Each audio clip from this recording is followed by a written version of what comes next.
Allez, écoutez, bonjour à tous et bienvenue donc à cette soirée annuelle GPS Obésité.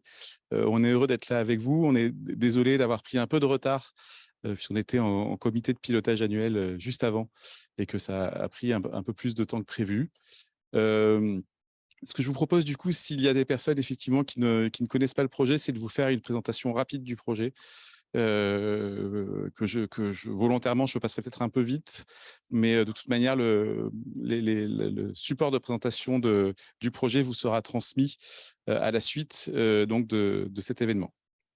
Alors, je vais aller le chercher, je vais vous le partager. Est-ce que tout le monde m'entend bien à distance?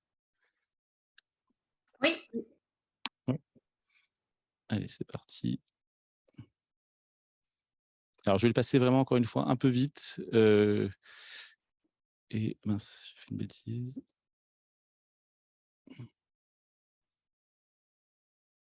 Est-ce que vous avez bien le diaporama qui s'affiche? oui, merci. Super, merci à vous. Et j'enlève ici. Donc GPS obésité, c'est donc un projet d'article 51. Je vais aller. Voilà. Alors, qu'est-ce qu'un article 51? Peut-être pour commencer, pour les personnes qui ne sauraient pas ce que c'est, ça date de la loi de financement de la sécurité sociale de 2018. C'était le 51e article de cette loi de financement de la sécurité sociale, d'où son intitulé. Et ça ouvre la voie à des financements dérogatoires du droit commun, c'est-à-dire à des expérimentations pardon, pour permettre des financements dérogatoires du droit commun qui permettent de tester notamment des nouvelles organisations en santé ou de nouveaux modes de financement en santé. La vocation donc, des articles 51, c'est de faire entrer ces expérimentations à terme dans le droit commun. Donc, on va expérimenter en l'espèce pour GPS obésité des parcours médico-éducatifs pour l'obésité pour qu'ils puissent à terme être remboursés par la sécurité sociale. On a 3 structures coporteuses de ce projet qui interviennent dans plusieurs départements. L'ensemble des départements ne sont pas forcément, de chaque région ne sont pas forcément touchés. Donc, en Île-de-France, on a la structure Gresmo qui intervient dans le 77 et le 91. Dans les Hauts-de-France, on a Resto qui intervient dans le 59 et le 62. Et dans le Centre-Val de Loire, on a le CSO du CHR d'Orléans qui intervient dans le 36, 37, 41 et 45, et donc la société Barnabé que je représente, qui assure la chefferie de projet de GPS Obésité. Pourquoi ce projet? 3 constats. Un constat de santé publique avec une prévalence de l'obésité qui quand même à 17%. Le surpoids, c'est encore pire, qui ne cesse d'augmenter, notamment sur l'obésité sévère. Pour les patients, l'obésité qui est une maladie chronique qui s'aggrave tout au long de la vie, malheureusement.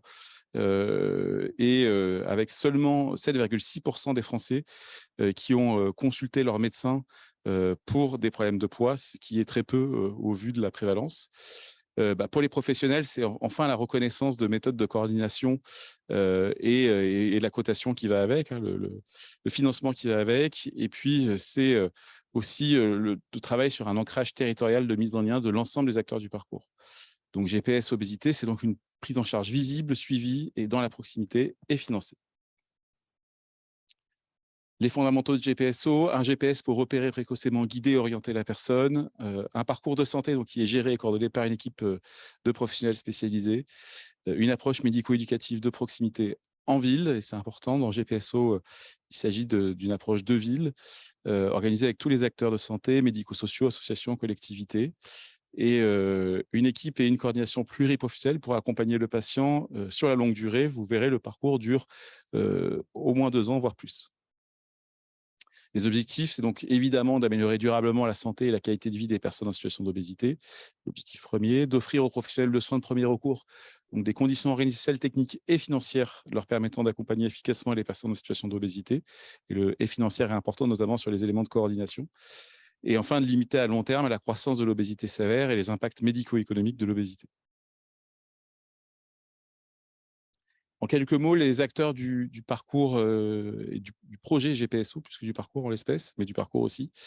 On a donc ce qui s'appelle dans GPSO le maillage territorial, qui sont l'ensemble des acteurs qui interviennent les parties prenantes en fait de la prise en charge de l'obésité sur un territoire, que ce soit des structures sanitaires, sociales, associatives.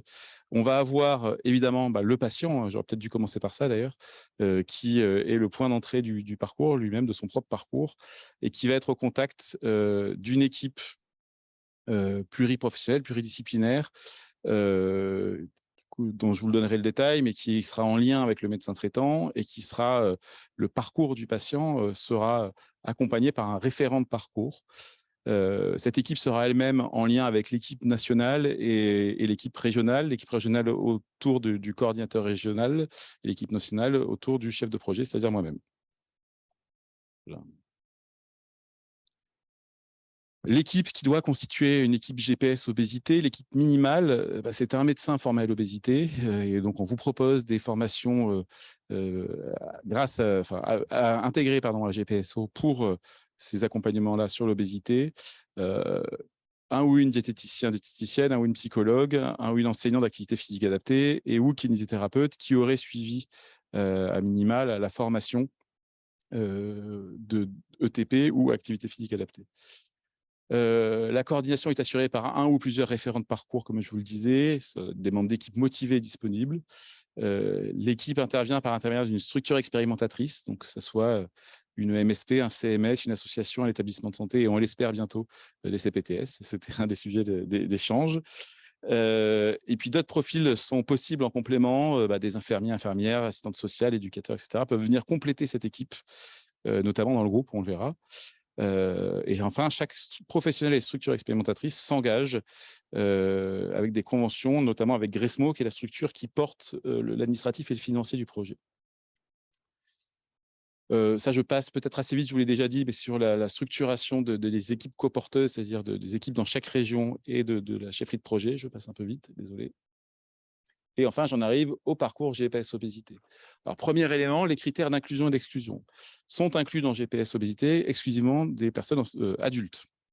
Ces personnes adultes doivent soit être en situation d'obésité, c'est-à-dire avec un IMC supérieur à 30, soit en surpoids avec donc IMC entre 25 et 30, avec une prise de poids récente ou une ou plusieurs comorbidités. On est donc sur un potentiel de population qui est quand même assez important sur l'intégration. Évidemment, des patients qui soient motivés, vous verrez, le programme est assez long, le parcours est assez long. Conditions d'exclusion, des personnes déjà engagées dans un parcours bariatrique, une obésité syndromique et des personnes non francophones, notamment pour les problématiques en groupe. Avec malgré tout, évidemment, une réorientation qui vous est proposée, le cas échéant, par l'équipe de coordination régionale, une réorientation vers les structures adaptées, c'est-à-dire CSO, SSR, etc.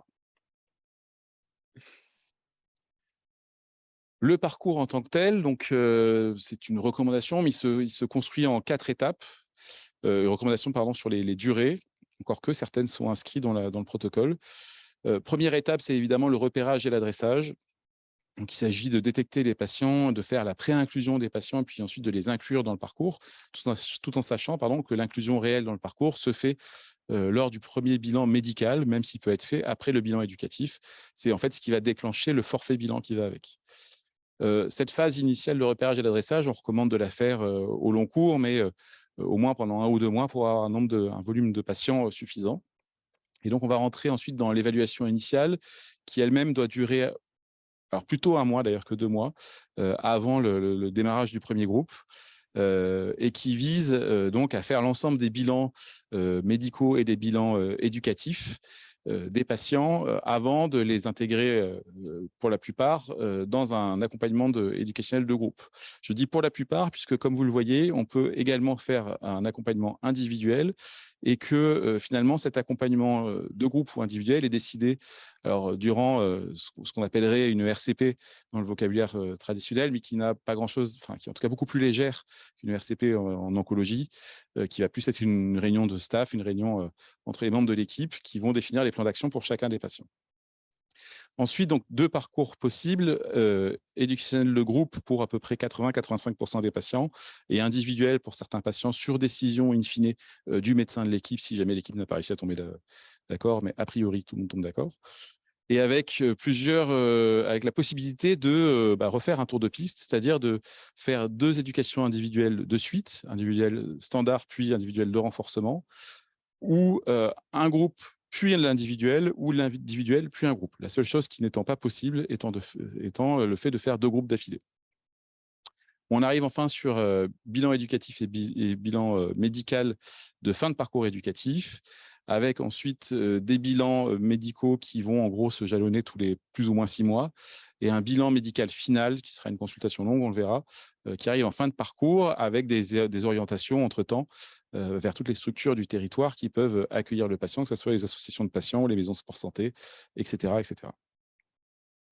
Vous le voyez, pardon, vous avez en dessous 3 forfaits, en fait. Un forfait bilan qui est lui-même, qui dure toute la durée du parcours et qui a intercalé au milieu les forfaits éducationnels, et 2 forfaits éducationnels, un de groupe et un individuel. Je vais revenir dessus. Focus rapide sur les programmes éducatifs. Donc, ce sont des groupes fermés. Il n'y a pas d'inclusion possible de nouveaux patients après le démarrage du programme de groupe. En théorie, en pratique, on a eu parfois des voilà, mais a priori, c'est la norme. Donc les patients suivent 8 ateliers ensemble, ils le débutent ensemble, ils le terminent ensemble. 3 à 4 mois, c'est-à-dire qu'on est sur un rythme a priori d'un atelier par semaine qui est recommandé. Possibilité, voire recommandation de co-animation, avec un taux moyen de co-animation sur les 8 ateliers qui est de 1,5, c'est-à-dire qu'en gros, les ateliers sont animés par 2 personnes, 2 ateliers par une personne. Ça va dépendre aussi du nombre de patients dans le groupe, on le verra dans les témoignages peut-être. Et il faut que ce parcours éducatif se déroule en dehors des locaux hospitaliers et en proximité des patients. Alors, nuance, il faut à tout prix que le parcours éducatif se déroule en dehors des locaux hospitaliers, mais tout ce qui est de l'ordre des bilans peut se faire dans les murs de l'hôpital si, par exemple, c'est un SSR qui se saisit du parcours. Simplement, et on a déjà des cas de cet ordre-là, on en a un dans la salle d'ailleurs, a priori, il va y avoir des SSR qui vont avoir des antennes de ville qui vont pouvoir proposer ces parcours. 8 ateliers, quels aliments choisir et pourquoi en 2 séances, activité physique adaptée 2 séances, organisation de la journée alimentaire, gestion des envies de manger 1 séance, gestion des envies de manger suite et séance de dégustation, lecture d'étiquette et enfin image de soi, de son corps, regard des autres, apprendre à se voir différemment, à s'accepter et à s'aimer. Alors, le financement, je vous l'ai dit, il est dérogatoire du droit commun. C'est un forfait par patient sans reste à charge, donc pas de possibilité d'avoir un complément par une mutuelle ou autre. C'est versé directement à la structure de l'équipe expérimentatrice conventionnée, c'est-à-dire la MSP, le CMS, association, l'établissement de santé, si jamais c'est un hôpital, en 2 fois, au déclenchement du forfait et ensuite à la sortie du patient du parcours, du forfait. Évidemment, la double facturation est interdite, donc notamment sur les actes, on le précise quand même, sur les actes notamment de consultation. Les ateliers doivent obligatoirement se passer en dehors de l'hôpital, je vous le disais, et le forfait s'ouvre à l'inclusion du patient et se clôture à sa sortie, c'est ce que je vous disais aussi juste précédemment, d'où le versement en 2 fois. Alors, le premier forfait, c'est donc le forfait bilan qui s'étale, comme je vous le disais tout à l'heure, sur les 2 années du parcours. Il est de 325 € au total, avec une indication, mais charge à chaque structure ensuite de l'adapter, de 125 € de coordination et 18 € de frais.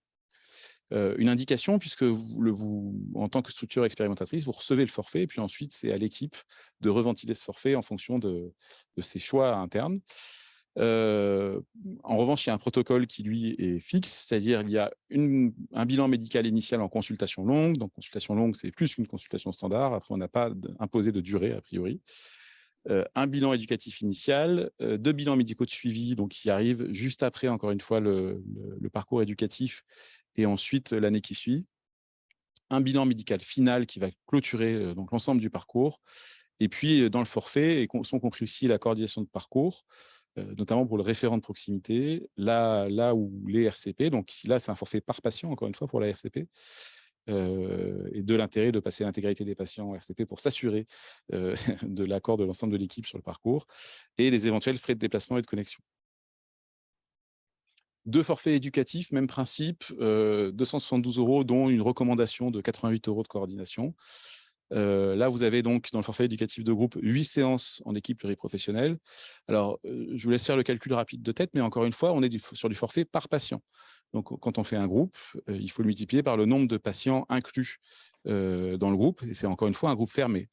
Donc, imaginons un groupe fermé de 10 patients, vous recevrez en tant que structure 10 fois 272 €, soit 2 720 € à reventiler ensuite entre les professionnels ayant intervenu dans les différentes séances, ayant réalisé le bilan éducatif, ayant assuré la coordination du parcours.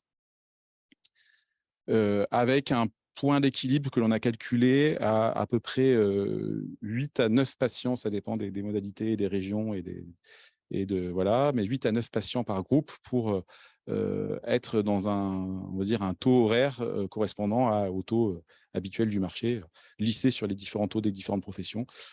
Voilà. Le forfait éducation individuelle, lui, de 373 €, dont recommandation de 53 € de coordination. Ce sont 7 consultations là qui sont strictement para ou périmédicales, c'est-à-dire notamment, pourquoi pas, d'activité physique adaptée.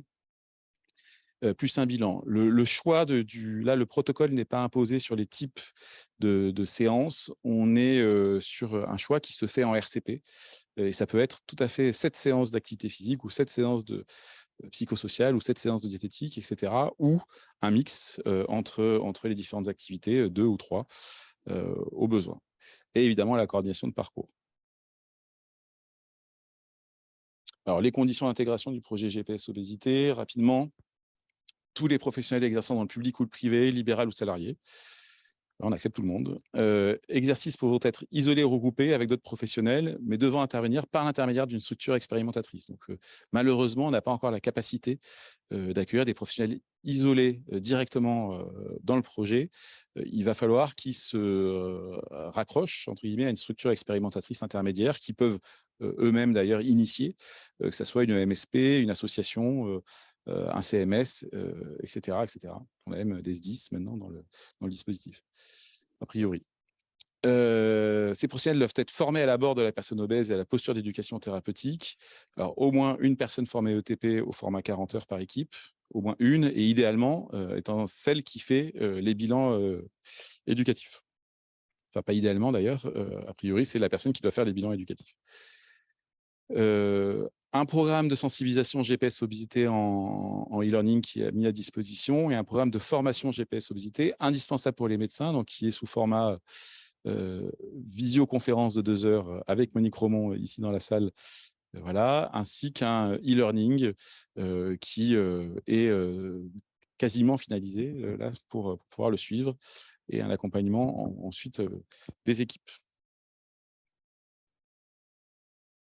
Alors, comment adhérer GPS obésité? Si vous le souhaitez, une demande d'adhésion par mail ou directement par téléphone auprès des structures intermédiaires. Vous avez en bas l'adresse générique. Attendez, je vais juste masquer ça. Vous avez l'adresse générique de GPS obésité qui apparaît en bas de votre écran à gauche, qui est info@gps-obésité.fr.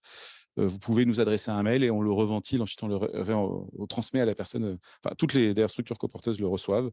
Donc, n'hésitez pas à nous contacter. Un fichier d'adhésion qui avec les coordonnées des professionnels, leur profession, leur qualification, la signature de la convention par le représentant de la structure expérimentatrice. Donc, encore une fois, il nous faut une structure expérimentatrice, donc une MSP, un CMS, ainsi de suite. Et chaque professionnel intervenant dans le projet, c'est fondamental, y compris s'ils interviennent, s'ils rentrent dans le projet au fil de l'eau dans une structure qui avait déjà une équipe.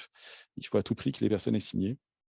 Et enfin, un accompagnement au déploiement du projet au sein de la structure et de l'équipe. Voilà. Donc, c'était, je pense, la version la plus rapide que j'ai jamais faite. Elle était un peu elle était intense, mais voilà, j'ai rattrapé mon retard, donc je suis content. J'espère que c'était quand même compréhensible. De toute manière, pour les personnes qui ne connaissaient pas le projet et qui souhaiteraient avoir de plus amples informations ou des questions, alors vous pouvez déjà les poser au terme de cette présentation et ou les poser directement aux personnes qui vont venir témoigner. On vous répondra avec plaisir. Et sinon, nous contacter encore une fois à info@gps-obésité.fr et on prendra le temps d'une région à l'autre de rééchanger avec vous plus amplement. Donc, ce que je vous propose désormais, alors sauf si peut-être il y a des questions pardon, sur le protocole quand même, parce que je suis allé vite, mais on peut quand même prendre 2-3 questions s'il y en a.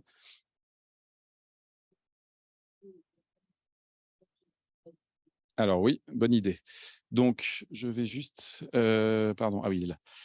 Alors, est-ce que les personnes qui sont en visio avec nous est-ce qu'on pourrait pas peut-être faire un rapide tour de table, très rapide, si vous pouvez juste nous donner votre nom et la structure à laquelle vous appartenez et votre intérêt pour le projet ou autre, si jamais. Et puis, bah, je vais me charger de vous donner la parole les uns après les autres, parce que sinon ça va être compliqué. Donc, j'ai Madame Brigitte Poirieux en premier du DAC 91 Nord. Oui, bonjour. Donc, moi, je suis animatrice au DAC 91 Nord. On a été autorisé par l'ARS au 1er janvier dernier. Et donc, nous, on est encore en démarrage. Donc, on prend attache auprès de tous les dispositifs qui peuvent exister pour envisager plutôt notre feuille de route de l'année prochaine. La première année étant d'appréhender tous les dispositifs et tous les publics tout âge, toute pathologie. Donc là, on est plutôt sur une prospection sur l'année prochaine, voir si on se lance dans des ateliers. Voilà. Alors, on me dit à ma droite qu'il y a une bonne nouvelle, c'est que vous avez une structure de votre territoire déjà qui J'ai participe. reconnu. Voilà. Donc, vous avez déjà un ancrage sur le territoire. Oui, des projets, MSP, tout ça. Très bien. Oui, je sais. Super, écoutez, merci beaucoup, madame. Ensuite, j'ai Madame Delphine François, de la CPTS Lien Santé 77.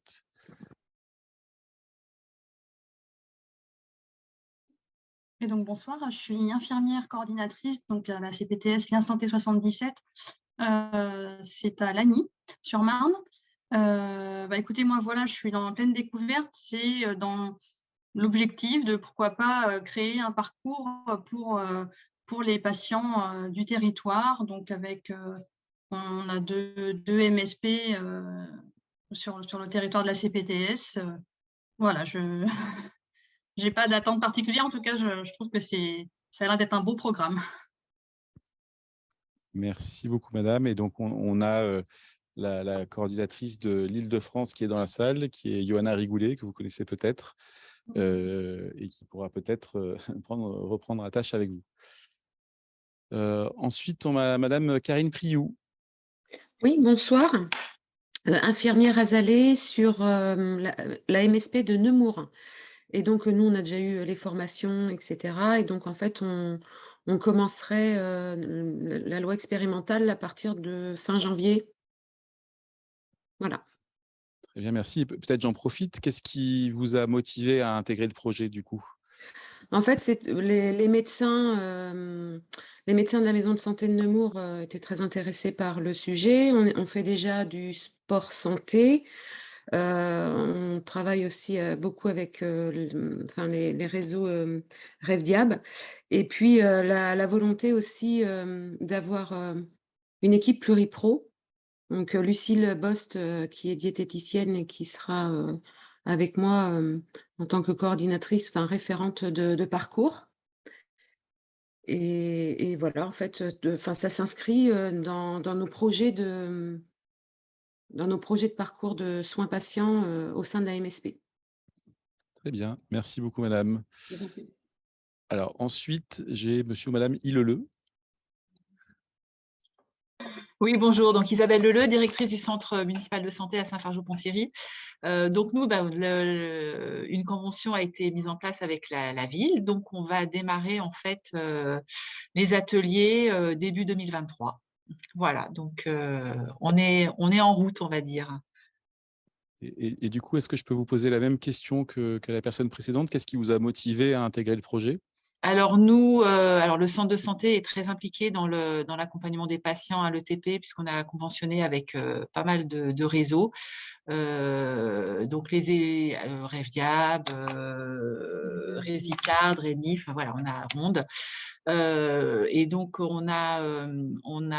les médecins sont impliqués, on a une équipe aussi pluriprofessionnelle avec diététicienne, avec infirmière en pratique avancée, Madame Gulam qui assiste également à la visio.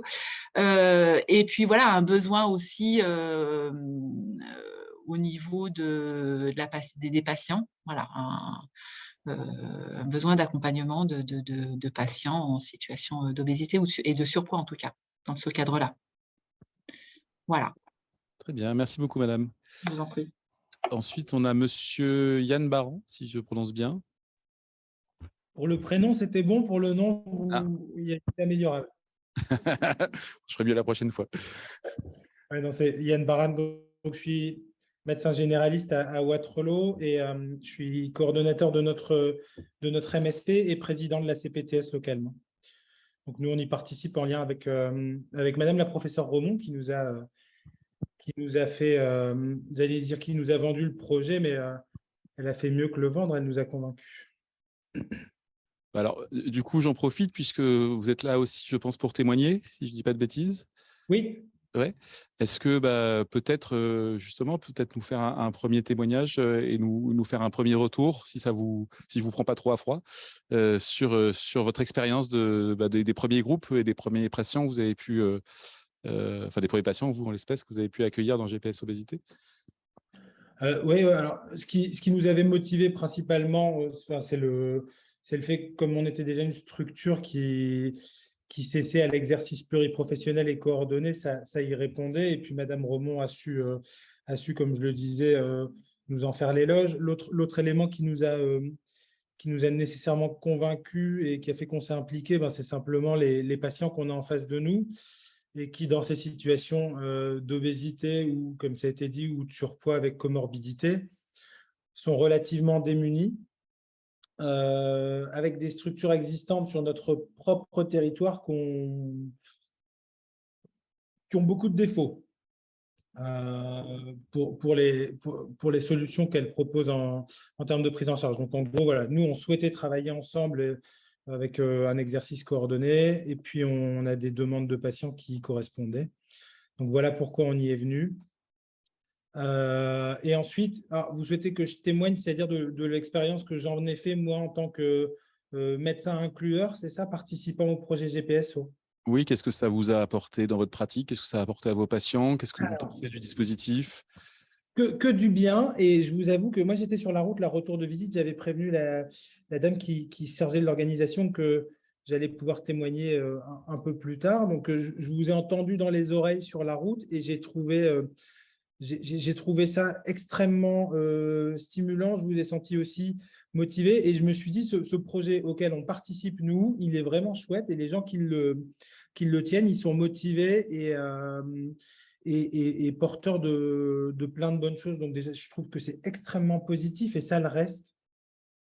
Première chose, donc ça c'est pour nous un peu en espèce d'égoïste, on profite de ces trucs-là. Deuxième chose, pour les patients, en gros, ça a été extraordinairement bien accueilli à chaque fois que je l'ai proposé. Évidemment, des petites nuances, c'est des patients qui sont dans une phase un peu pré-contemplative, ils ont envie de changer, mais en vérité, ils n'ont pas du tout envie de changer, ils ne savent pas, etc. Donc, il faut évidemment en parler convenablement et aux patients qui sont au bon moment pour l'entendre. Mais ils sont très souvent au bon moment pour l'entendre. Ils ont des lumières qui s'allument dans les yeux quand on leur dit j'ai sous le coude une proposition à vous faire, un projet médico-éducatif où vous allez être accompagné par des psychologues, des diététiciens, des enseignants d'activité physique, etc. etc. D'autant plus bien accueilli sur mon territoire que je travaille avec beaucoup de patients qui sont en situation de précarité. Autrement dit, quand on est en situation de précarité, psychologue, on entend ça à la télé, diététicien, on en entend parler aussi à la télé, et alors, coach d'activité physique, je ne vous en parle pas. Mais on ne sait pas ce que c'est en vrai, on n'a pas les moyens nécessairement de le faire. Donc, génial pour les patients qui ont les yeux qui s'illuminent quand on leur en parle. Ensuite, c'est pour notre côté, je vais encore faire du name dropping, mais pour dire du bien de Madame Romont, le professeur Romont, qui est une personnalité extraordinaire et extrêmement motivante pour nous toutes et nous tous, qui va d'ailleurs même jusqu'à se garer sur les places des véhicules électriques pour stimuler mes confrères un peu réticents au projet GPSO, et elle comprendra, elle s'en souviendra sûrement.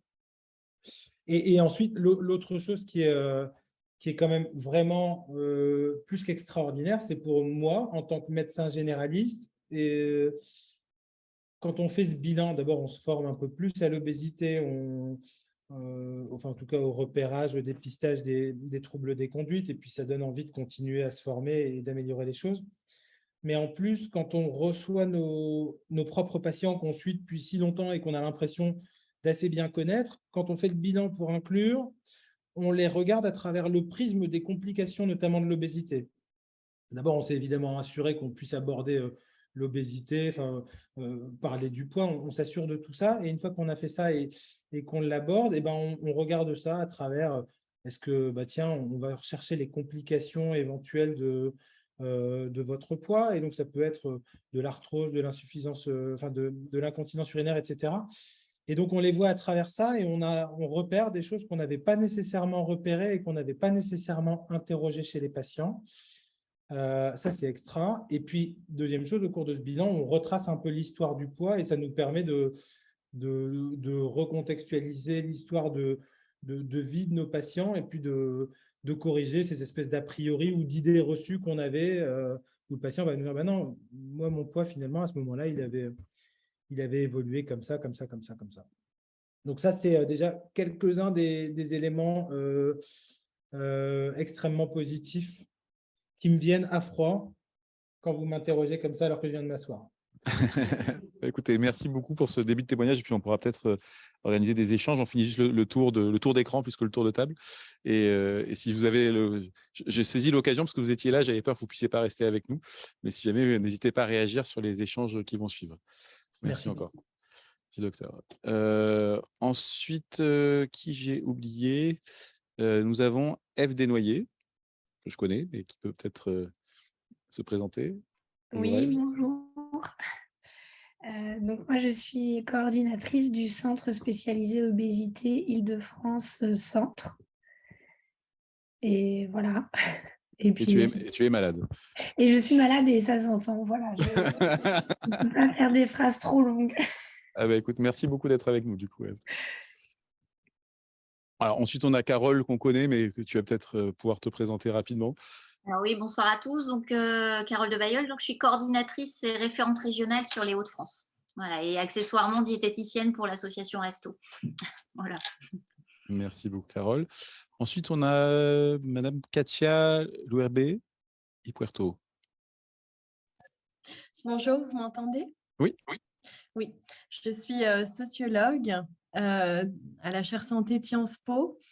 Et je retrace les politiques publiques de l'obésité en France, l'historique. Et donc, du coup, avec un intérêt particulier sur la place qu'occupe le traitement, la considération des inégalités sociales dans les politiques de santé, notamment celles qui concernent l'obésité. Et je suis avec beaucoup d'intérêt et d'admiration le travail que portent les porteuses de l'expérimentation 51 GPSO. Donc, je suis très contente qu'elle m'ait invitée à pouvoir écouter ces retours. Et voilà, j'espère pouvoir faire un bon rapport, faire avancer aussi la cause. Bien, écoutez, bienvenue et merci beaucoup de votre présence. Voilà. Ensuite, on a Epti qui est dans la salle avec nous, donc c'est pas la peine. On a Hélène.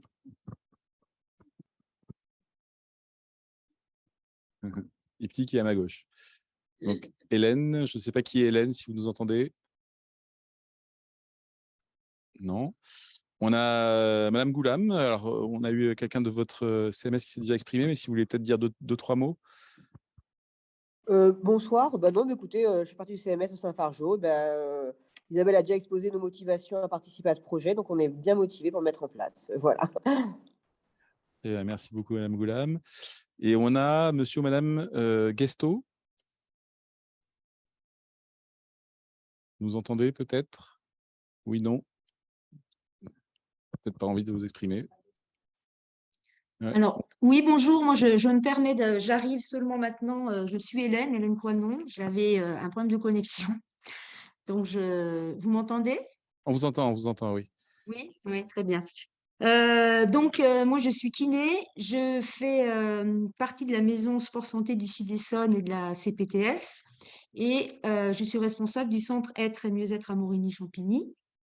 Et je travaille avec le réseau Ronde et Johanna Rigolet, Madame Rigolet, depuis le début d'année, où on a mis en place une prise en charge de patients de plus en plus nombreux et très nombreux. Ça fonctionne très bien, on est très contents. Et il y a une superbe émulation avec des gens qui sont ravis. On est une équipe déjà à la base pluridisciplinaire, avec diététicienne, infirmière, kiné, ostéo, praticienne en gestion du stress, APA bien sûr, et médecins. Mais les médecins ne sont pas dans le centre, on travaille en partenariat. Et on est très content de participer à cette étude qu'on est en train de mettre en place et qui probablement débutera le mois prochain pour nous. Très bien, écoutez, Voilà. merci beaucoup de votre témoignage, madame. Et alors, donc il nous reste 2 personnes. Alors, on a madame Galaxy S8, mais je suppose que ce n'est pas votre nom. Je ne sais pas si vous nous entendez. On va vous laisser peut-être, j'ai l'impression que vous avez peut-être des difficultés.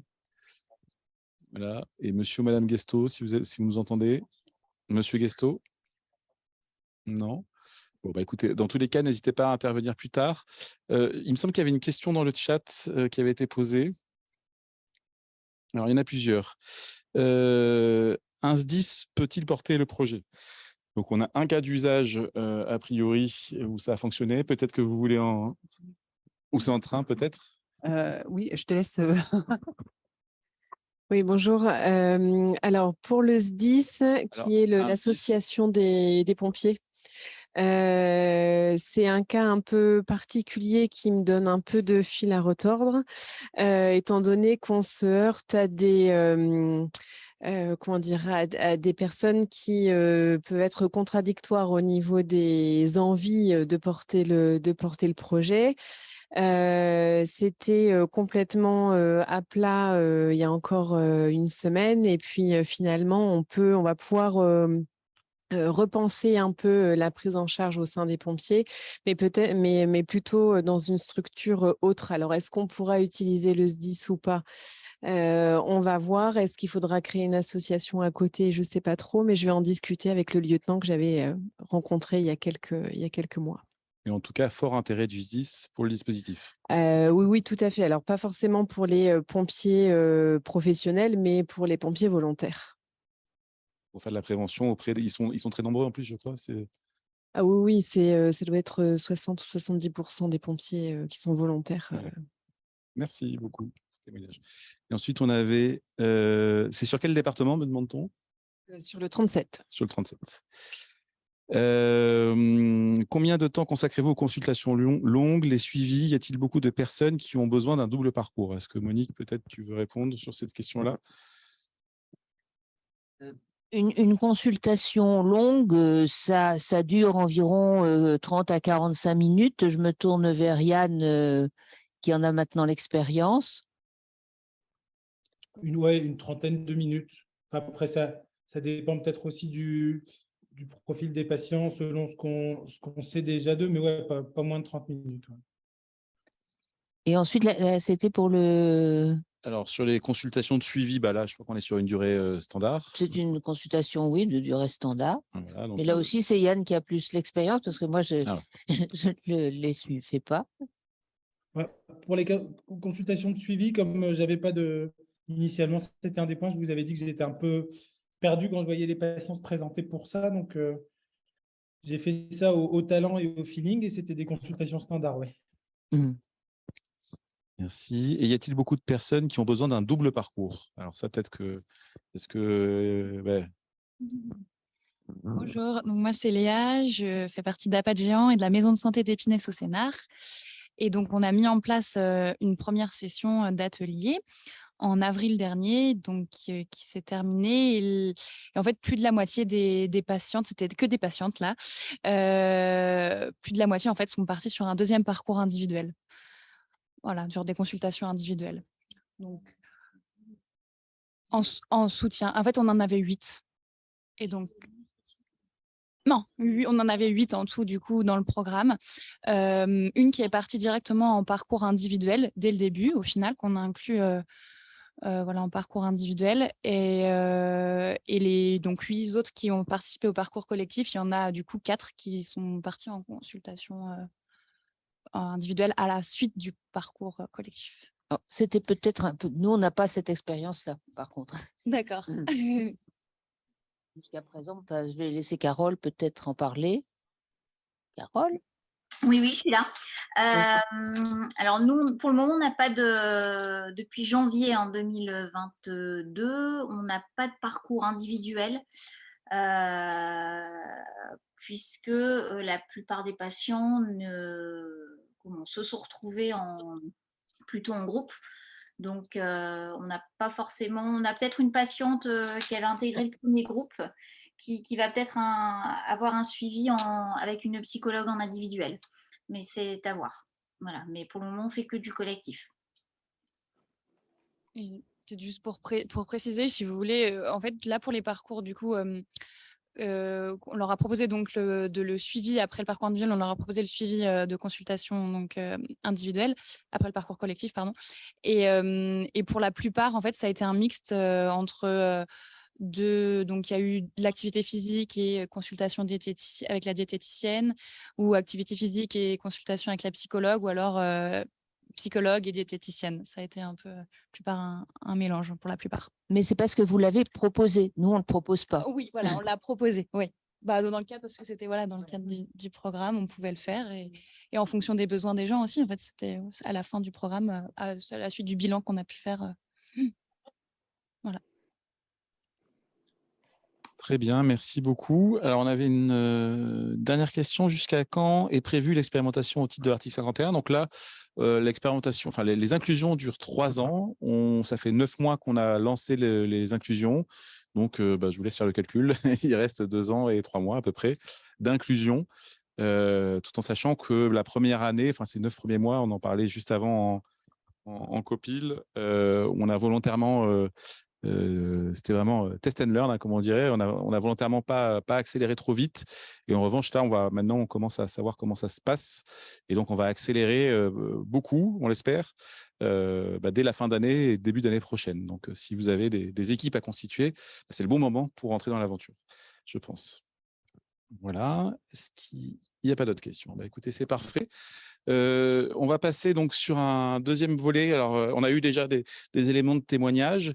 Ce que je vous propose, c'est que on en a déjà eu certains, mais hop, on avait notamment des petites vidéos de témoignages de patients d'Épinay sous Sénart qu'on va pouvoir partager. Alors, j'ai besoin de faire une petite manipulation pour nos amis qui sont en visio.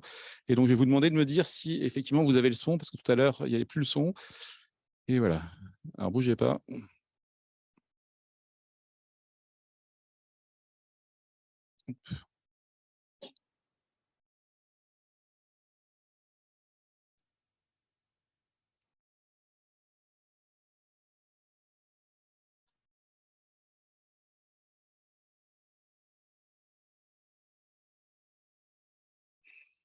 Alors, moi, ce que j'en ai retenu déjà, c'est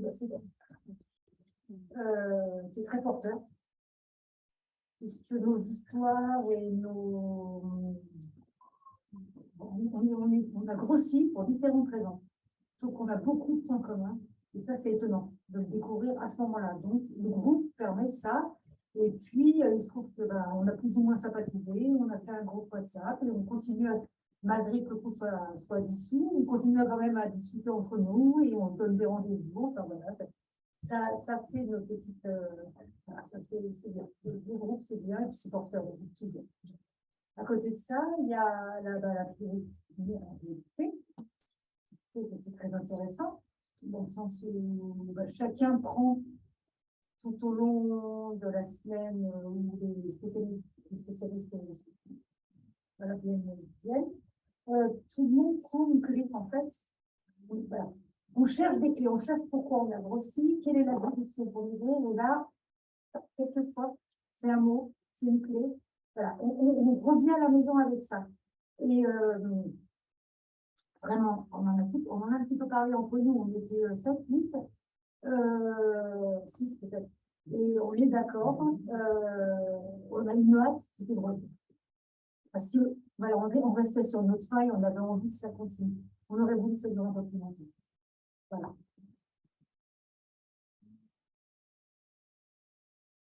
Alors, la dématérialisation, voilà, le fait, si on est gros, c'est pas forcément c'est une maladie.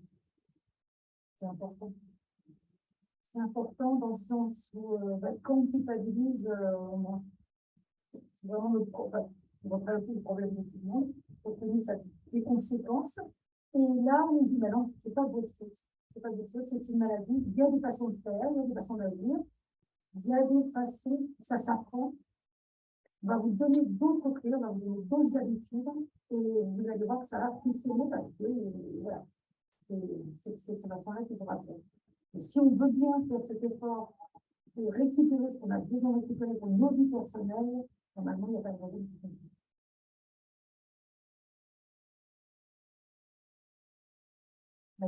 Enfin, c'est un peu plus longtemps, ça, c'est clair. C'est clair, mais on était toutes d'accord, hein, par contre, hein, c'est vraiment pas tout mon avis. Et on attendait notre jeudi avec impatience et on aurait bien aimé. Alors, je ne sais pas si ça aura apporté autre chose.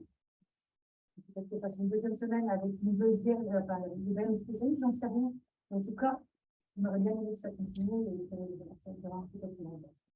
Et ce, malgré les consultations après individuelles. Ouais, je pense que c'est une bonne continuité parce que moi, j'ai choisi des spécialités qui vont m'aider dans mon parcours, quoi. Hein, dans mon parcours.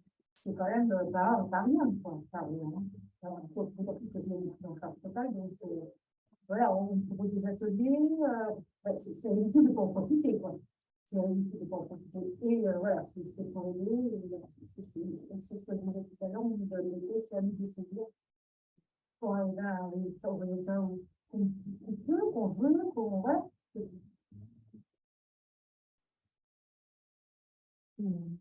C'est la sympathie. C'est super important. Il y a pas de gros, il y a des alors, bon, je sais bien, on va me dire, c'est leur métier. Mais à aucun moment, sur un mot, sur une attitude, jamais on a été aussi senti mal à l'aise. Je ne crois pas que vraiment, c'est avenant, alors peut-être qu'on est tombé sur une bonne équipe ici, j'en sais rien, ça était là. Mais en tout cas, ça fait du bien. Ça fait du bien d'être soutenu, d'être entendu. Il y a quand même pas un petit point disponible, donc voilà.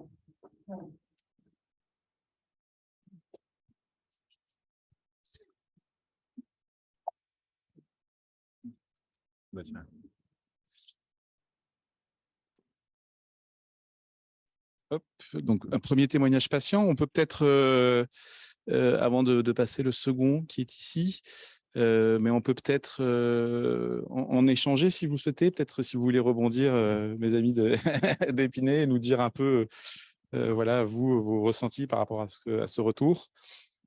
Bonsoir, donc moi je suis Annabelle Grousset de la maison de santé d'Épinay-sous-Sénart. Effectivement, ce premier groupe était aussi pour nous un brouillon, un lancement.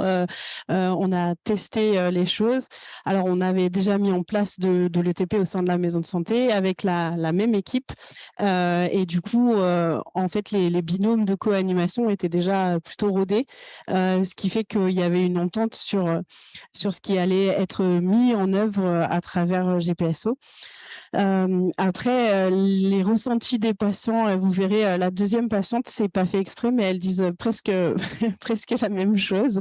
Il y en a une qui a été entendue il y a une semaine et celle-là ce matin, donc voilà, on n'a vraiment pas fait exprès.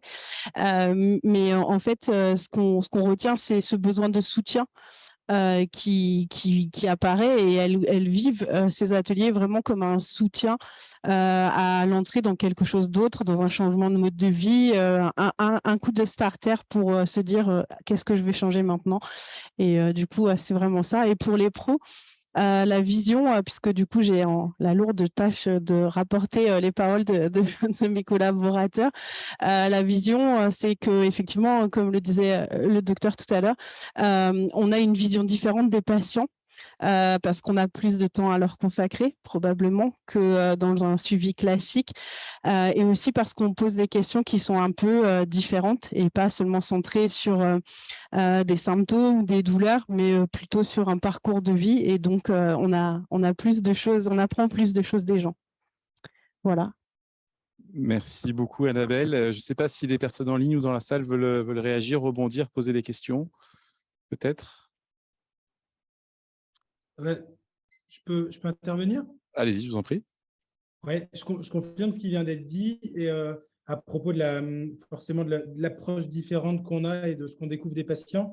Et je me faisais la réflexion de me dire qu'en réalité, ce n'est pas nécessairement uniquement pour le temps qu'on peut avoir. C'est en fait comment on aborde les choses. C'est à travers quel prisme on va à ce moment-là aborder les choses plus que le temps, parce que finalement, le temps cumulé qu'on a sur des patients qu'on suit régulièrement, si on met côte à côte toutes les consultations, c'est un temps assez important. Mais là, c'est vraiment l'approche qui est complètement différente.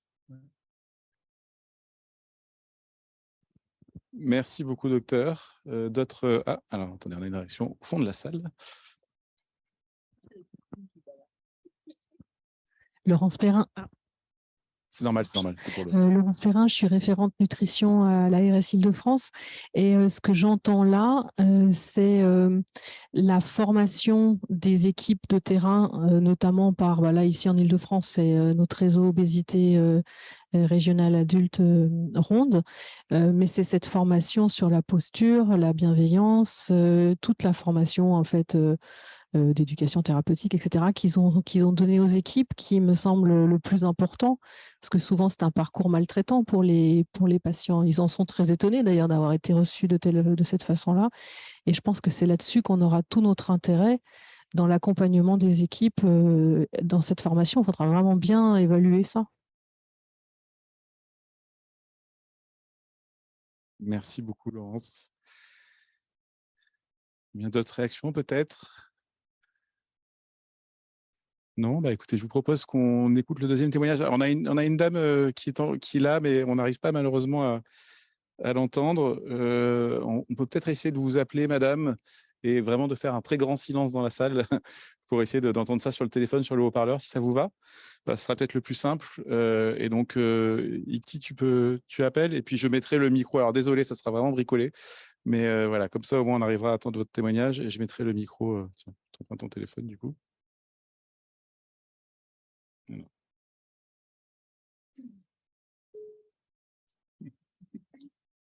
Qui veut gagner des millions. Bonjour madame, bonsoir. C'est Jean-Pierre Foucault. C'est pas Jean-Pierre Foucault. Eh non, pas encore.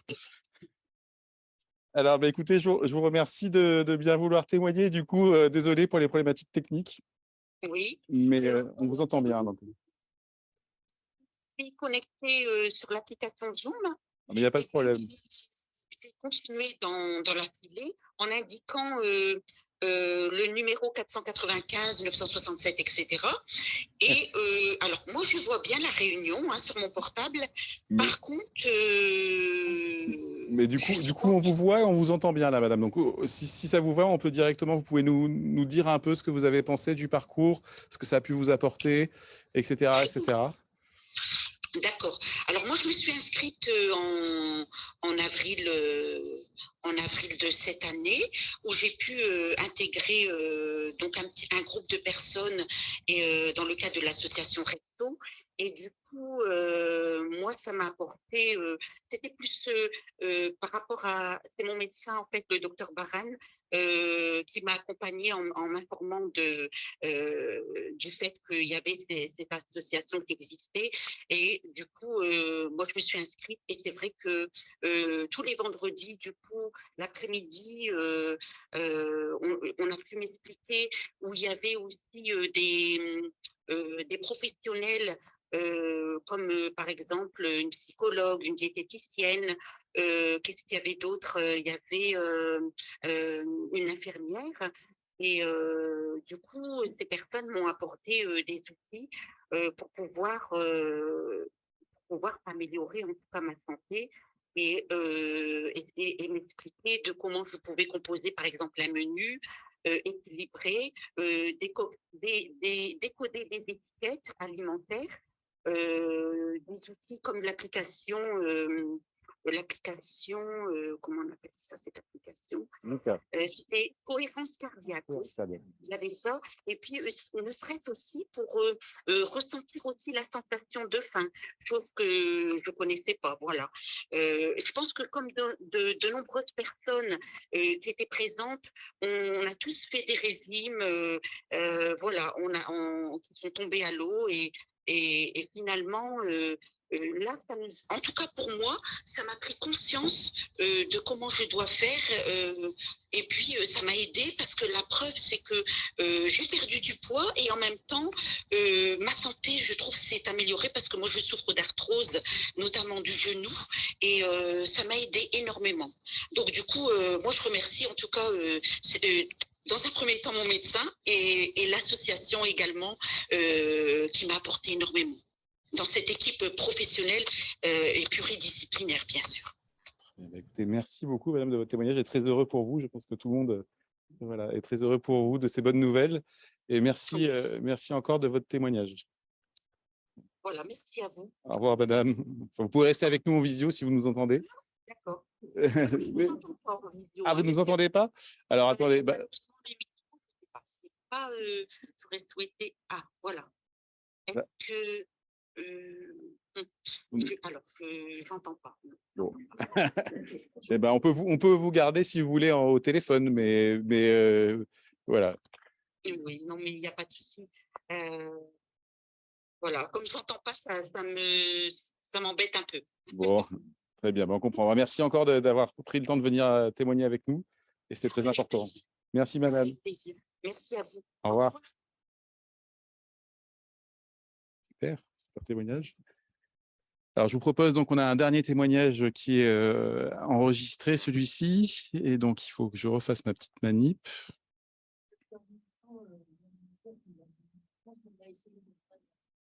Ok, très bien.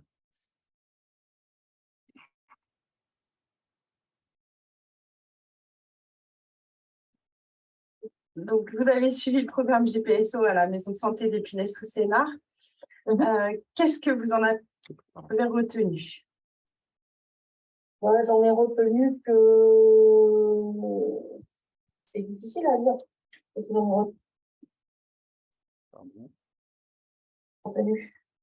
J'en ai retenu que vous voulez nous aider, que le but n'était pas de perdre 40 kilos parce que de toute façon, on serait arrivé depuis longtemps si on avait plus, mais que c'était au moins de nous aider à essayer d'aller mieux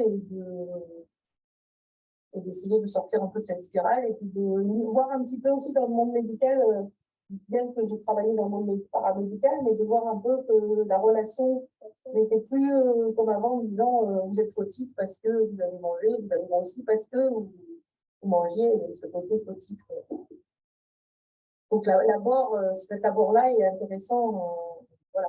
Même si j'ai été dans le paramédical et que je connais bien le problème, mais malgré tout, j'ai été confrontée, même dans ma vie de femme, à ça, par un gynéco qui m'avait dit que je n'aurais pas d'enfant tant que je n'aurais pas perdu des kilos, que heureusement j'ai rencontré d'autres personnes, voilà, qui ont été, ça je pense qu'il faut vraiment que l'ARS ou tout le monde travaille là-dessus parce que c'est pas normal de parler aux gens comme ça. C'est de pire en pire. Je pense que ça s'arrange pas. Ok, très bien. Qu'est-ce que vous avez le plus apprécié au cours de ce programme? Qu'est-ce que j'ai plus apprécié? L'échange entre le groupe de 8, on a eu un très bel échange. L'échange avec les intervenants aussi, qui était différent en approche normalement, c'est ça, on approche plus avec certains intervenants qu'avec d'autres. Mais j'ai beaucoup aimé l'approche de Maëva, j'ai beaucoup aimé l'intervention de chacun. Chacun avait une intervention différente, mais c'est vrai qu'on approche plus avec certains qu'avec d'autres. Mais non, chaque intervention était importante et bien. Très bien. Diriez-vous qu'il manquait quelque chose? Et puis si oui, ben quoi? Qu'est-ce qui manquait? Non, comme ça, avoir comme ça, je ne sais pas. Je ne sais pas. Non, rien de spécial, je n'ai pas trouvé qu'il manquait quelque chose. Tout ce qu'on avait demandé, nous, c'est que ça puisse continuer, que le groupe puisse se retrouver de temps en temps, parce que cet échange, je pense qu'il faut le garder. C'est peut-être le fait d'être en groupe qui nous aidera justement à avancer plus vite. Et puis de revoir justement les intervenants de temps en temps. Voilà. On avait bien aimé cet échange avec eux et on voulait le conserver, même si c'est pas. On se dit bien qu'on ne pourrait pas le faire tout le temps, mais une fois de temps en temps, ça pourrait être bien. Ok. Voilà, moi je le vois en me disant le côté plus âgé, mais je me dis que si vous pouvez arriver à attirer les plus jeunes, ça sera encore pris plus tôt et ça les aidera encore plus. Moi, si votre projet avait existé quand j'étais jeune, peut-être que je n'aurais pas les soucis que j'ai maintenant. Donc, je pense que en prévention, ça peut être génial. Ok. Donc, je pense que vous pouvez le faire remonter. Voilà. Et je dis partout, déjà, j'en connais 2, 3, 4 que je connais qui m'ont dit, moi, s'il y a un projet comme ça chez moi, j'y vais. D'accord, très bien. Faites-le remonter, ouais, ça, je pense que ça peut être très bien. Ok, c'est noté. Eh bien, merci beaucoup à vous. Merci à vous, madame.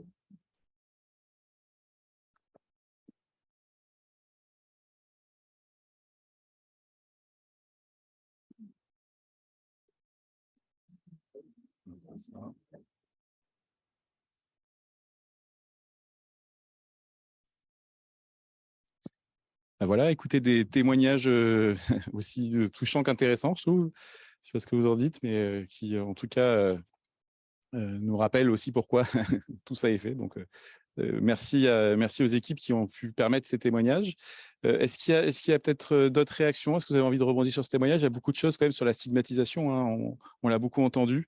Voilà, Jocelyne Raison me le répète en permanence. Mais donc là, on en a l'illustration, et Monique aussi, c'est vrai. On a l'illustration, effectivement. Est-ce que vous voulez réagir peut-être sur ces différents points? Si vous voulez réagir, je vous donne le micro. Allez, comme ça, tout le monde se sera exprimé sur ces sujets de stigmatisation, peut-être Jocelyne. Écoutez, on était en train d'échanger avec Laurence, mais on se disait qu'il fallait réellement qu'on passe à l'action, quoi. Je veux dire, on conscientise que c'est un réel problème et qu'il faudrait, on était en train de comment dirais-je, de faire du pied à Cécile, et Cécile qui était juste à côté, là. Ben oui, bien sûr. Parce qu'on voulait ensemble monter une action sur cette stigmatisation, mais des ateliers en fait éducatifs par rapport à ces personnes pour qu'elles expriment cette stigmatisation, pour qu'elles puissent effectivement trouver un chemin de réparation, puis qu'éventuellement, je veux dire, ça s'inscrive dans une action de prévention ou de prévention de la rupture de parcours ou dans une action de prévention par rapport à l'accès aux soins. On en prend de plus en plus conscience, mais on n'a rien fait de spécifique par rapport à ça. C'est ce que j'étais en train d'échanger avec. Donc, si tu veux bien travailler avec nous sur le sujet, bon, d'accord. Alors, toujours et toujours, ça fait toujours. Laurence Perrin, donc toujours référente nutrition à l'ARS. Ça fait maintenant 3 ans ou 4 qu'on a posé ce problème-là sur les représentations. Alors, on a travaillé ça sur le volet pédiatrique avec le REPOP, sur les représentations du surpoids et de l'obésité infantile, pour travailler ça avec les acteurs de la ville. L'idée était de casser un peu ces représentations, qui sont des représentations autour de la nutrition, mais aussi par rapport à la stigmatisation. Et ça marche très bien parce que l'objectif est d'avoir une culture commune sur ce qu'est le surpoids, l'obésité, la nutrition. Et le volet adulte, on en a parlé lors d'une réunion avec Andat, on en parle régulièrement, mais c'est la prochaine étape, travailler le même type de formation, sensibilisation sur les représentations autour de l'obésité et du surpoids adulte qu'ont les personnes qui vivent avec une obésité, mais qu'ont aussi l'environnement, et pour donner aussi des billes aux personnes et à l'environnement pour pouvoir aussi lutter contre cette maltraitance au quotidien et qu'on n'attende pas juste que ce soit un travail à faire avec les soignants, que ce soit aussi le Kidam qui s'empare de ça. Donc ça, c'est un projet qu'on avait commencé à émettre l'été dernier.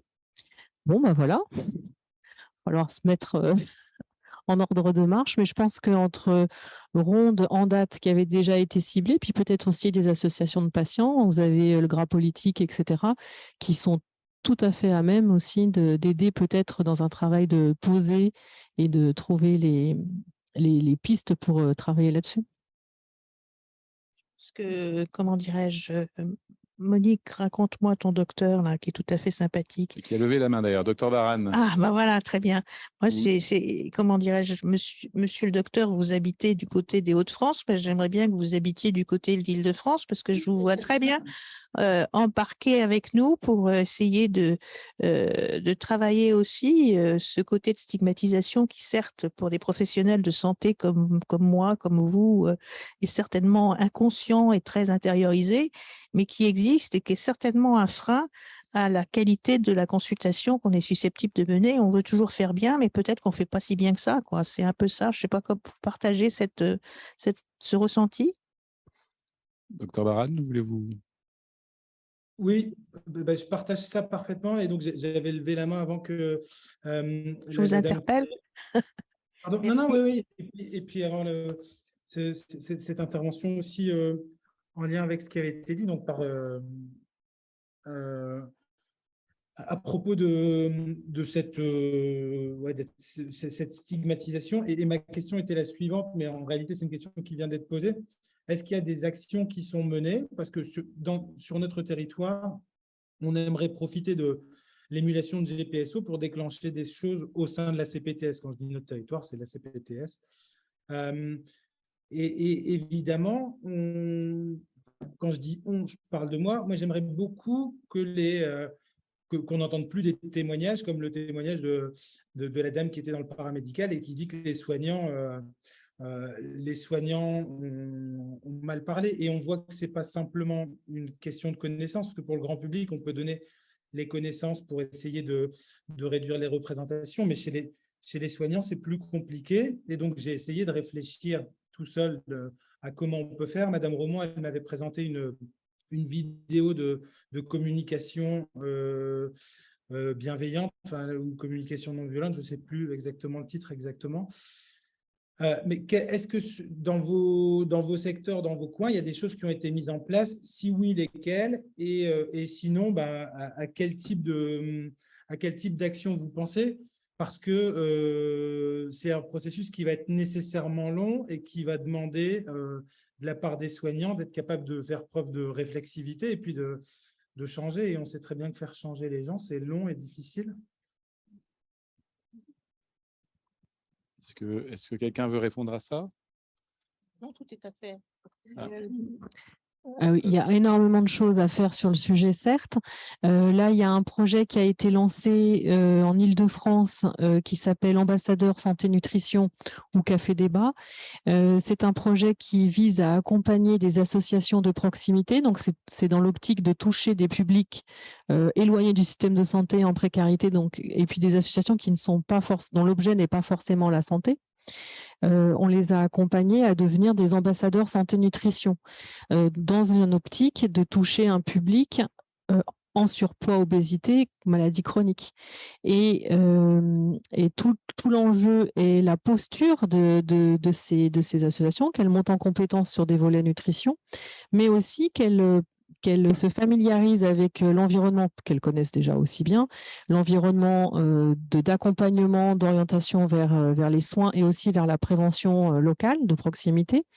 Et du coup, il y a un travail, ça c'est notre deuxième phase, qu'on va faire de rapprochement entre les délégations départementales ARS, les acteurs de santé locaux, nos coordinations contrats locales de santé, et ces associations-là pour faciliter l'orientation. Et ça, d'office, il va falloir y associer un travail sur les représentations. Donc, c'est quelque chose qui va devoir se faire dans ce cadre-là. Et l'enjeu est de voir quel type d'accompagnement il faut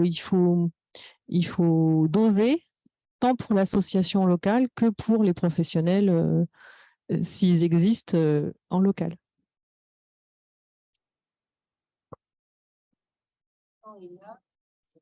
Antoine Milcan est là et je crois qu'il n'a pas beaucoup de temps. Donc, si on pouvait prendre son témoignage parce qu'il est… Allez, ça marche. Bon, Ève, désolé, tu lèves la main depuis tout à l'heure, mais du coup, on va écouter docteur Sinon, c'était rapide. C'était juste pour dire qu'effectivement, c'était un sujet qui nous souciait également au sein des CSO et que, enfin voilà, c'est un sujet qu'on aimerait également traiter. Donc voilà, volontaire aussi pour se joindre à l'équipe. Et c'est un souci qui soucie au niveau national aussi. Donc à voir aussi comment on peut instruire des choses au niveau national. Je laisse la parole du coup. C'était tout. Merci beaucoup, Ève. Merci. Merci, bonsoir. Je suis désolé, hein, mais j'ai ma salle d'attente qui est pleine et je voulais quand même pouvoir participer. Voilà, nous on a adhéré, je suis dans une MSP en fait dans le nord de la France et on a adhéré au programme au mois d'avril. On a commencé les inclusions tout doucement et le groupe vient de commencer. Il a commencé il y a 15 jours. Et en fait, ce que je voulais partager avec vous, c'est que, en fait, rien que de présenter le programme et d'avoir commencé les inclusions, on a déjà vu les gens engager le changement. Et c'est assez incroyable, on a pas mal de pertes de poids, déjà de plusieurs kilos, en fait, qui se sont engagés suite aux préinscriptions. Avec des gens extrêmement motivés et qui accueillent vraiment le programme comme un soulagement. Et enfin, moi, j'ai été assez impressionné de leur capacité d'engagement. Et j'en avais parlé avec le professeur Romont, justement, qui m'avait du coup parlé du comité de pilotage.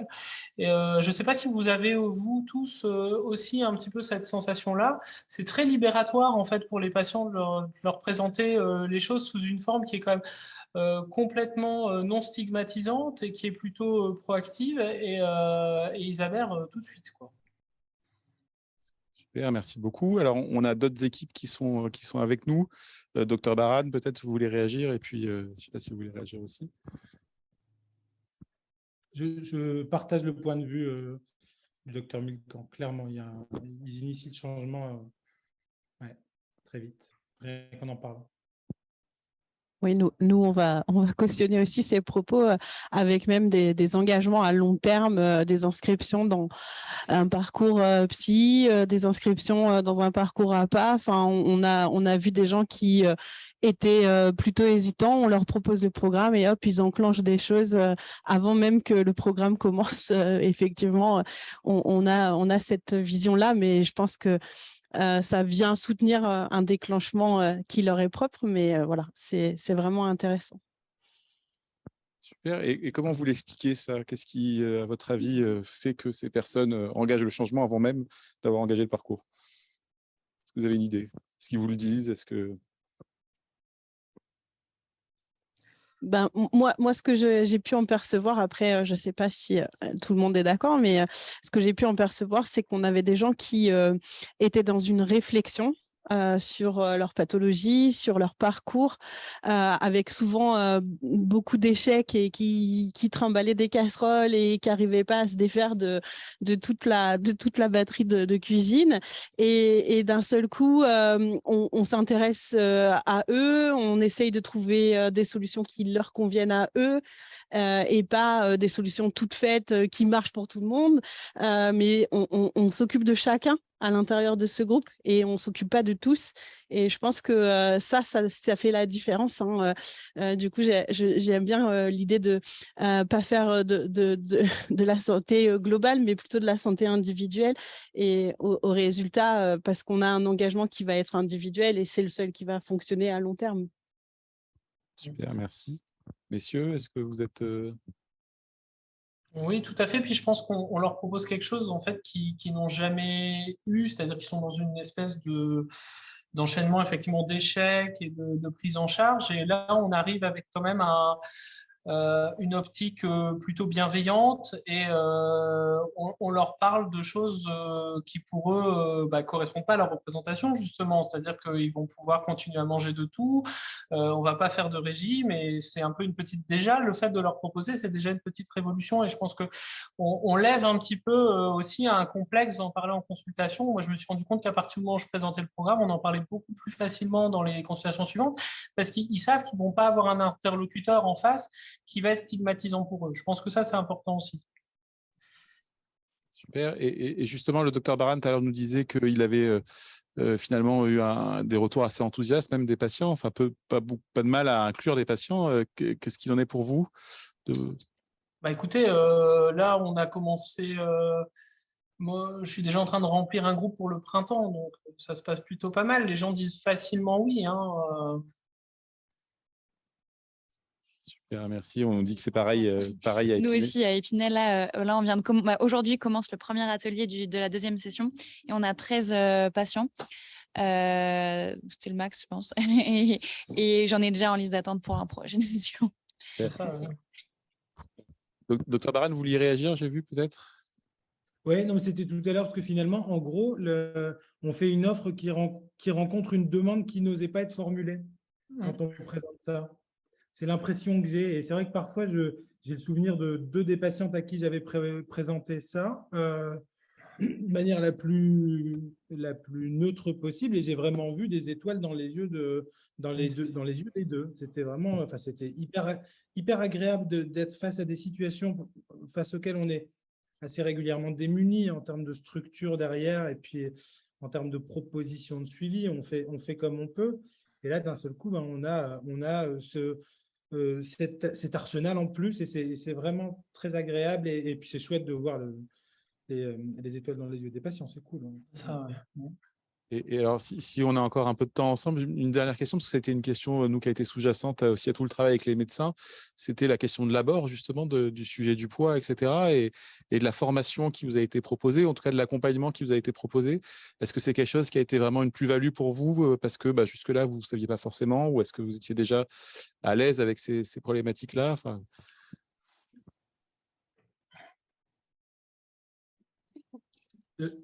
Vous m'entendez? Oui. Alors moi, je vais vous raconter une anecdote parce qu'en gros, c'est une anecdote qui explique peut-être la suite. Oui, ça m'a aidé à continuer à aborder les choses en essayant de les aborder le mieux possible. Et l'anecdote est la suivante. Quand j'étais plus jeune, même si je suis déjà très jeune, j'avais lu une fois sur Twitter des trucs sur la grossophobie, etc. Et moi, j'étais content de moi parce que je me disais, je suis un super docteur, je pèse tout le temps mes patients. Ils sont toujours pesés, donc je suis un bon docteur, je prends l'attention et je pèse. Et puis, il y avait quelqu'un qui abordait ce sujet du poids. Et un samedi matin, en consultation, j'ai dit, je vais arrêter de dire aux patients d'aller se peser en leur disant, comme on peut le faire parfois, allez, on va se peser, alors que ce n'est pas nous qui allons nous peser. Et j'ai fait l'effort de dire à tous les patients, est-ce que vous souhaitez vous peser? Et à partir de là, je me suis rendu compte que j'avais ouvert la boîte de Pandore, un monde de possibles. Alors déjà, les gens étaient d'abord étonnés pour certains en disant, je peux, je dois, etc. Et puis, j'ai eu des patients et des patientes qui m'ont dit non, alors que j'aurais jamais présumé qu'ils me diraient non. Et d'autres qui disaient non en montant se peser et puis en ne regardant pas les chiffres et en me disant je veux regarder, pas regarder. Enfin bref, après, ça a servi de support. Et donc là, j'ai eu une prise de conscience tout à l'heure, et c'est pour ça que ça m'intéresse de voir comment faire pour que les soignants essaient de changer dans leur abord. J'ai eu la prise de conscience qu'en réalité, même quand on est plein de bienveillance, etc., on aborde les choses assez mal et on fait des dégâts parfois avec les patients avec des mots qui sont tout bêtes en les éloignant éventuellement du soin, en les éloignant de demandes qu'ils n'oseront pas nous faire parce qu'ils ont peur qu'on râle parce qu'ils sont montés sur la balance et que ça ne va pas. Et donc, avec des petits trucs, des petits détails comme ça, on peut améliorer les choses de manière assez extraordinaire. Et voilà pour l'anecdote qui fait que je continue à essayer de trouver des petites astuces de ce genre-là pour aborder au mieux les choses. Merci beaucoup. Est-ce qu'il y a des réactions sur ce sujet-là? Peut-être non? Écoutez, si vous avez votre salle d'attente qui est pleine… Je suis désolé. Non, mais on ne va pas vous retenir. Au contraire, merci beaucoup d'être venu témoigner. Je pense que c'était précieux. Et puis Madame Romont va intervenir. Je vais intervenir parce que Olivier Guesto, qui n'a pas répondu, mais qui est présent, a dit en réponse à la question, par exemple, de Yann Baran, que le CSO d'Arras a fait plusieurs actions autour de la stigmatisation et des petits films notamment, qui sont visibles sur YouTube. Donc, je voulais donner cette information. Et puis, il y a des choses à faire, effectivement. Merci beaucoup, Monique. Écoutez, on vous libère si vous devez retourner voir vos patients. Je vous remercie, je vous souhaite une excellente soirée. Merci. Au revoir. Moi aussi, merci. De toute manière, je pense qu'on arrive quasiment au terme de ces échanges. Donc, merci à tous pour ces témoignages qui étaient précieux, hein, encore une fois, et qui, je pense, ramènent du baume au cœur aussi à l'équipe qui travaille au jour le jour sur ce projet. Je ne sais pas si d'autres personnes voulaient apporter des témoignages ou des éléments complémentaires avant de conclure ces réunions et puis de boire un coup, concrètement. Mais vous pouvez rester avec nous pour boire un coup, il n'y a pas de problème, mais ça me rappellera le Covid. Donc, je ne sais pas si quelqu'un veut apporter un élément complémentaire.